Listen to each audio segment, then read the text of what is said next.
दोस्तों, कैसे कलेक्टर साहिबा ने बैश बदलकर एक दुकानदार बनकर पकड़ा अंतरराष्ट्रीय अपराधी को, आइए जानते हैं। कैसे एसडीएम कलेक्टर साहिबा, जिनका नाम वाणी सिंह था, अपने काम के प्रति समर्पित और निडर अधिकारी थी। एक दिन उन्हें एक गुप्त सूचना मिली कि उनके जिले के एक भीड़-भाड़ वाले बाजार में एक इंटरनेशनल अपराधी छिपा हुआ है। वह अंतरराष्ट्रीय स्तर पर नकली सामान, हथियार और प्रतिबंधित वस्तुएं बेचने का नेटवर्क चलाता था। यह अपराधी इतना शातिर था कि पुलिस और खुफिया एजेंसियां भी उसे पकड़ने में नाकाम रही थीं। वाणी को तुरंत एहसास हुआ कि अपराधी को पकड़ने के लिए पारंपरिक तरीके नाकाफी होंगे। उन्होंने गुप्त रूप से जांच शुरू करने का निर्णय लिया। उन्होंने अपने निजी सहायक और कुछ भरोसेमंद पुलिसकर्मियों को बुलाया और योजना बनाई। सूचना के आधार पर पता चला कि यह अपराधी एक छोटे गोदाम से अपने कारोबार का संचालन करता है। वह खुद को आम आदमी की तरह छिपाकर रखता था और उसके गुर्गे इलाके की हर गतिविधि पर नजर रखते थे। किसी भी बाहरी व्यक्ति को उस इलाके में जाने की इजाजत नहीं थी। वाणी ने समझ लिया कि अपराधी को पकड़ने के लिए उसे खुद इलाके में घुसना होगा। जब वाणी सिंह ने फैसला किया कि वह एक साधारण दुकानदार बनकर अपराधी तक पहुंचेंगी, तो उन्होंने इस योजना को बारीकी से तैयार किया। यह मिशन न केवल चुनौतीपूर्ण था, बल्कि इसमें छोटी सी गलती उनके और मिशन दोनों के लिए घातक हो सकती थी। वाणी जानती थी कि अपराधी और उसके गुर्गे इलाके में हर नए चेहरे पर नजर रखते हैं। इसलिए उन्होंने खुद को रेखा देवी के नाम से पेश करने का फैसला किया।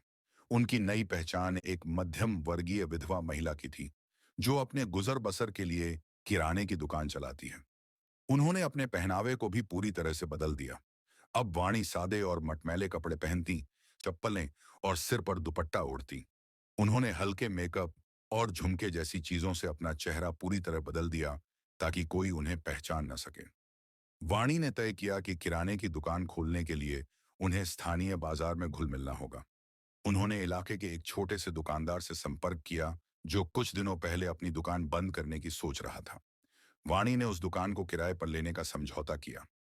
दुकान में जरूरी सामान रखने के लिए वाणी ने खुद सामान की खरीदारी की। उन्होंने सामान्य किराने की चीजें जैसे दाल, चावल, तेल, मसाले के साथ साथ कुछ लोकप्रिय स्थानीय उत्पाद भी रखे, ताकि ग्राहक आकर्षित हों। दुकान का नाम सत्य किराना रखा गया। यह नाम सुनने में साधारण था और स्थानीय लोगों को विश्वास में लेने के लिए उपयुक्त था। उन्होंने एक साधारण लकड़ी के बोर्ड पर नाम लिखा, ताकि यह दिखे कि यह दुकान एक सामान्य व्यापारी की है। दुकान चलाने के दौरान वाणी ने अपने ग्राहकों के साथ घुलने मिलने की आदत डाली। वह हर ग्राहक से विनम्रता से बात करती और धीरे धीरे उनकी समस्याओं और रोजमर्रा की जिंदगी के बारे में जानकारी लेती। उनका उद्देश्य था अपराधी के नेटवर्क के बारे में छोटी से छोटी जानकारी जुटाना। जब वाणी ने दुकान खोली, तो इलाके के कुछ गुंडों ने उनसे हफ्ता मांगा। वाणी को पता था कि यह अपराधी तक पहुंचने का पहला कदम हो सकता है। उन्होंने चतुराई से हफ्ता देने का नाटक किया और गुंडों को भरोसा दिलाया कि वह एक साधारण दुकानदार हैं। वाणी ने अपनी दुकान के सामान के बीच में एक गुप्त ट्रैकिंग डिवाइस और छोटे कैमरे छिपाए थे। इनसे उन्हें इलाके की गतिविधियों पर नजर रखने और सबूत इकट्ठा करने में मदद मिली। वाणी ने तय किया कि वह दिन में दुकान चलाएंगी और रात में मिशन की जानकारी खुफिया एजेंसी को भेजेंगी। उन्होंने अपने व्यवहार में ऐसी कोई गलती नहीं की जिससे कोई उन्हें सरकारी अधिकारी समझ सके। एसडीएम वाणी सिंह, जो अपनी गुप्त पहचान रेखा देवी के रूप में कार्य कर रही थी, ने जब यह तय कर लिया कि अब अपराधी को पकड़ने का सही समय आ गया है, तो उन्होंने इस मिशन के लिए एक मजबूत और भरोसेमंद टीम का गठन किया। इस टीम और रणनीति का हर कदम सोच समझकर उठाया गया, ताकि मिशन में कोई चूक न हो। वाणी ने अपनी टीम में उन अधिकारियों को शामिल किया जो उनकी विश्वसनीयता और कार्यकुशलता के लिए जाने जाते थे।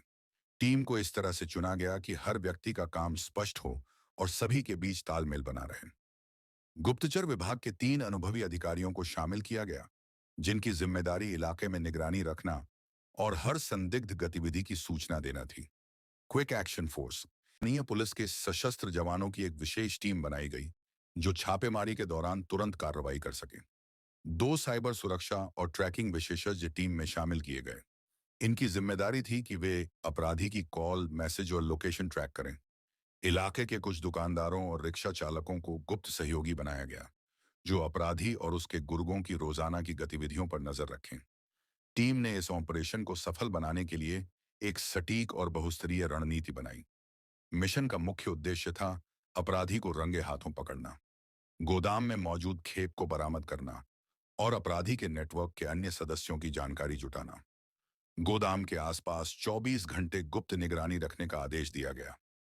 इलाके में हर संदिग्ध गतिविधि की रिपोर्ट तुरंत वाणी तक पहुंचाई गई। वाणी ने अपनी दुकान से खरीदे गए कुछ सामानों में छोटे ट्रैकिंग डिवाइस लगाए थे। इन डिवाइस की मदद से उन्होंने यह सुनिश्चित किया कि खेप कहां और किस समय ले जाई जाती है। टीम ने फैसला किया कि छापेमारी रात के समय की जाएगी, जब गोदाम में तस्करी की गतिविधियां अपने चरम पर होती थीं। पुलिस की गाड़ियां इलाके से दूर खड़ी की गईं ताकि अपराधियों को कोई शक न हो। वाणी ने अपनी टीम के साथ कुछ गुप्त संकेत तय किए। उदाहरण के लिए, अगर कोई खतरा बढ़ता तो वाणी फोन पर चाय चाय लाओ कहती। यह टीम के लिए इशारा होता कि तुरंत एक्शन लिया जाए। टीम ने मिशन से पहले कई मॉक ड्रिल की ताकि छापेमारी के दौरान किसी प्रकार की गलती या गड़बड़ी न हो। ड्रिल में यह तय किया गया कि कैसे गोदाम को घेरना है, अपराधियों को पकड़ना है और सबूत इकट्ठा करने की प्रक्रिया को पूरा करना है। वाणी ने अपने व्यवहार से यह दिखाया कि वह केवल एक साधारण दुकानदार हैं। उन्होंने जानबूझकर अपराधी के एक खास गुर्गे को अपनी दुकान पर बुलाने का प्रबंध किया और उससे दोस्ती का नाटक किया। इस दोस्ती के जरिए उन्होंने अपराधी के गोदाम का सटीक स्थान और खेप का समय पता कर लिया। इंटेलिजेंस यूनिट अपराधी के गोदाम के पास गुप्त रूप से तैनात रहकर गतिविधियों की रिपोर्ट देती रही। क्विक एक्शन फोर्स सही समय पर गोदाम में छापा मारने और अपराधियों को काबू में करने के लिए तैयार रही। तकनीकी विशेषज्ञ अपराधी के फोन और लोकेशन पर नजर रख रहे थे ताकि उसकी कोई हरकत मिशन को प्रभावित न करे। अपराधी को पकड़ने का दिन आ गया था। वाणी सिंह, पहचान रेखा देवी के रूप में, ने अपने सभी सूत्रों और टीम को अलर्ट कर दिया था। उनके पास पक्की जानकारी थी कि गोदाम में उसी रात एक बड़ी खेप आने वाली है। यह ऑपरेशन उनके करियर का सबसे जोखिम भरा कदम था, लेकिन उनकी रणनीति मजबूत और टीम पूरी तरह तैयार थी। वाणी की टीम ने पहले ही गोदाम के आसपास के इलाके को घेर लिया था। इंटेलिजेंस यूनिट के अधिकारी सादे कपड़ों में वहां मौजूद थे और हर संदिग्ध गतिविधि पर नजर रख रहे थे। एक बड़ा ट्रक रात 11 बजे गोदाम में दाखिल हुआ। इंटेलिजेंस यूनिट ने तुरंत इसकी सूचना वाणी को दी। पुलिस टीम का छिपकर इंतजार। वाणी की टीम ने गोदाम के चारों ओर घेरा बना लिया था। क्विक एक्शन फोर्स क्यूएफ मुख्य गेट के पास छिपी थी। दूसरी टीम पीछे के दरवाजे के पास तैनात थी। तीसरी टीम ट्रक के पास खड़ी थी ताकि सामान के साथ भागने का कोई मौका न मिले। गोदाम के बाहर 4 हथियारबंद गुंडे तैनात थे। वाणी, जो अब तक एक साधारण दुकानदार के रूप में गोदाम के पास की गतिविधियों पर नजर रख रही थी, अपने गुप्त सहयोगियों के साथ इलाके में राउंड लगा रही थी। रात 12 बजे के करीब गोदाम के अंदर तेज हलचल शुरू हो गई।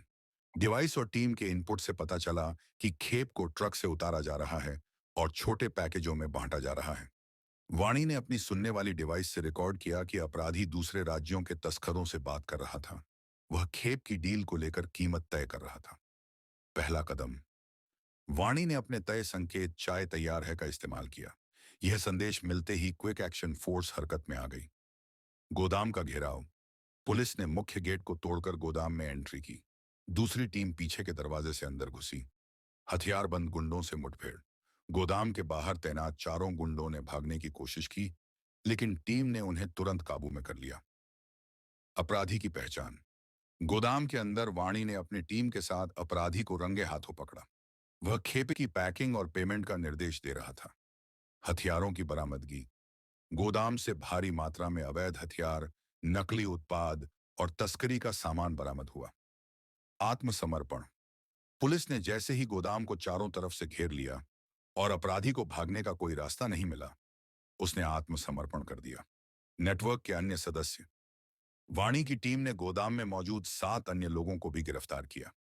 ये अपराधी के करीबी सहयोगी थे, जो तस्करी की गतिविधियों को अंजाम देने में उसकी मदद करते थे। तकनीकी डेटा। अपराधी का फोन, लैपटॉप और गोदाम में रखे रजिस्टर से पूरे नेटवर्क का डेटा मिला। इससे अन्य राज्यों में तस्करों की पहचान हुई। वाणी ने यह सुनिश्चित किया कि गिरफ्तारी के दौरान सभी जरूरी सबूत सुरक्षित रहें। बरामद सामान की सूची बनाई गई, जिसमें शामिल थे 50 से ज्यादा अवैध हथियार, नकली नोटों के बंडल, ड्रग्स की खेप, अंतर्राष्ट्रीय ग्राहकों की संपर्क सूची। अपराधी को हिरासत में भेजा गया। पुलिस ने अपराधी को कड़ी सुरक्षा के बीच मुख्यालय ले जाया। मीडिया को सूचना। अगले दिन वाणी ने प्रेस कॉन्फ्रेंस में बताया कि कैसे उन्होंने यह मिशन सफल बनाया। इस साहसिक मिशन के लिए वाणी सिंह को न केवल उनके उच्चाधिकारियों से प्रशंसा मिली, बल्कि राज्य सरकार ने भी उन्हें साहस और सेवा पुरस्कार से सम्मानित किया। उनकी इस उपलब्धि ने अन्य अधिकारियों को भी प्रेरित किया। यह गिरफ्तारी न केवल अपराधी के नेटवर्क को खत्म करने का एक बड़ा कदम था, बल्कि वाणी की चतुराई और साहस का एक शानदार उदाहरण भी। वाणी सिंह ने अपनी असाधारण योजना और कड़ी मेहनत से यह साबित किया कि यदि कोई व्यक्ति अपने कर्तव्यों के प्रति समर्पित हो, तो वह समाज में सकारात्मक बदलाव ला सकता है। उनकी इस उपलब्धि ने उन्हें एक नायक की तरह स्थापित किया और समाज को यह भरोसा दिया कि अपराध के खिलाफ लड़ाई में कानून हमेशा विजयी रहेगा। मुझे उम्मीद है कहानी पसंद आएगा होगा। वीडियो को लाइक करें, चैनल को सब्सक्राइब करें। कल फिर मिलेंगे एक नए कहानी का साथ। तब तक के लिए धन्यवाद।